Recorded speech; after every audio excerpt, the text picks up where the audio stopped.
नहीं तो राजीव, आप जो केजरीवाल की बात कर रहे थे, तो केजरीवाल के मतलब लोग जैसे जल्दबाज़ी करते हैं राइट ऑफ करने में कि भाई दिल्ली चुनाव हार गए, केजरीवाल खत्म हो गए। लेकिन केजरीवाल का इस समय पूरा फ़ोकस जो है वो पंजाब पर है और उसके बाद में गोवा पर उनका फ़ोकस है या गुजरात पर उनका फ़ोकस है या उत्तराखंड जैसा आपने कहा।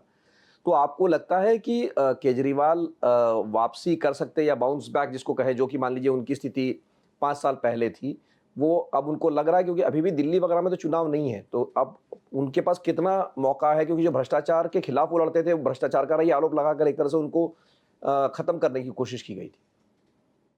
देखिए, किसी को राइट ऑफ करना राजनीति में कभी नहीं करना चाहिए, लेकिन एक बात तो साफ है मिलिंद, कि आज केजरीवाल जनता के सामने जा सकते हैं और कह सकते हैं देखिए पूरी तरह से मुझे डिस्चार्ज किया गया है। आपने देखा होगा आज भी वो कह रहे हैं मैं कट्टर ईमानदार हूं, वो रोने लगे। उसका कितना लोगों पर असर होगा मैं ये नहीं कह सकता इस समय, लेकिन एक मौका तो है उनके पास। और वो बड़े समझदार नेता हैं।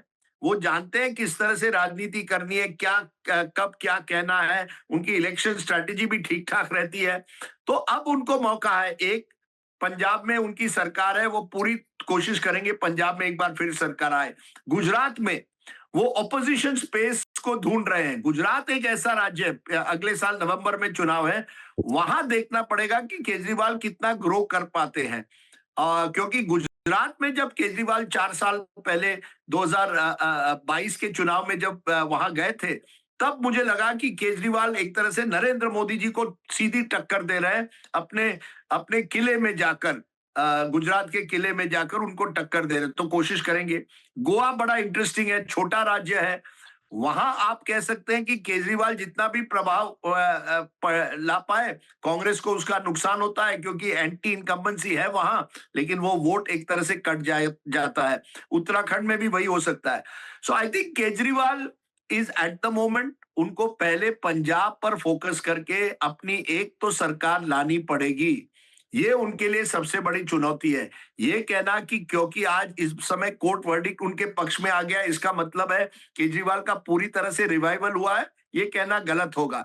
क्योंकि चुनाव के समय लोकल एंटी इनकम्बेंसी होगी, एमएलए के खिलाफ होती है, वहां की सरकार के खिलाफ होती है। क्या केजरीवाल उसे ओवरनाइट तुरंत वो हटा पाएंगे? मुश्किल है। लेकिन हाँ, इस वर्डिक्ट के बाद उनको एक ओपनिंग मिली है, एक स्पेस मिला है कि वो जनता के सामने अब जा सकते हैं और एक बार फिर अपना एंटी करप्शन, एंटी भ्रष्टाचार जो उनका मुद्दा सबसे प्रमुख था, वो जनता के सामने लेकर जा सकते हैं। और शायद उनको कुछ ज्यादा एक तरह से मौका मिलेगा अपने आप को एक बार फिर मजबूत करने। अगले 12 से 18 महीने में ये पता चलेगा क्या अरविंद केजरीवाल की रिवाइवल वाकई हो रही है आम आदमी पार्टी की, क्या केवल उनको एक कोर्ट से थोड़ी उनको रिहाई